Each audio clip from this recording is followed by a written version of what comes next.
નમસ્કાર દર્શક મિત્રો, હોટલાઇન ન્યૂઝમાં આપનું સ્વાગત છે।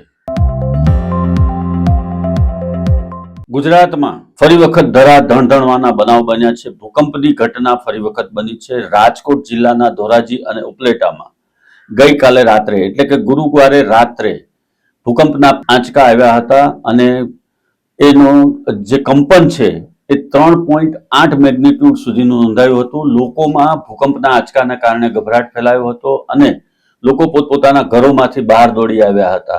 આ ભૂકંપના આંચકાની તીવ્રતા એટલી હતી કે લોકોએ રીતસર એને અનુભવ કર્યો હતો। ખાસ કરીને ઊંચાઈ ઉપર રહેતા લોકોને એની વધારે અનુભૂતિ થઈ હતી। ભૂકંપના આંચકા આવ્યા બાદ જ્યારે લોકો રોડ પર દોડી આવ્યા ત્યારે એમને ફરી વખત કચ્છના અને ગુજરાતમાં આવેલા વિનાશક ભૂકંપની યાદો તાજા થઈ હતી। એની સાથે સાથે લોકોમાં એવી પણ ચર્ચા હતી કે ફરી વખત આ ભૂકંપના આંચકા આવ્યા એની પાછળનું કારણ શું। ખાસ કરીને રાજકોટના ધોરાજી અને ઉપલેટામાં જે ભૂકંપના આંચકા આવ્યા છે એના કારણે તંત્ર પણ સતર્ક બન્યું છે અને તંત્રએ તમામ સ્તરે જે કાર્યવાહી કરવાની હોય એ કરવાની સાથે લોકોને એલર્ટ રહેવા માટે પણ જણાવ્યું છે।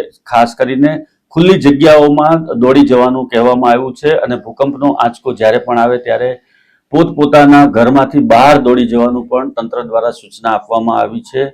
એની સાથે સાથે રાજકોટ કલેક્ટર કચેરીની અંદર પણ એક મીટિંગનું આયોજન કરવામાં આવ્યું હતું અને એમાં પણ આ મુદ્દે ચર્ચા કરવામાં આવી હતી। ભૂકંપના આંચકા ફરી વખત ગુજરાતમાં શરૂ થતા લોકોમાં એક પ્રકારનો ભય ફેલાયો છે અને લોકોમાં એવી દહેશત છે કે જો વધારે મેગ્નિટ્યુડનો ભૂકંપ આવશે તો પરિસ્થિતિ શું થશે।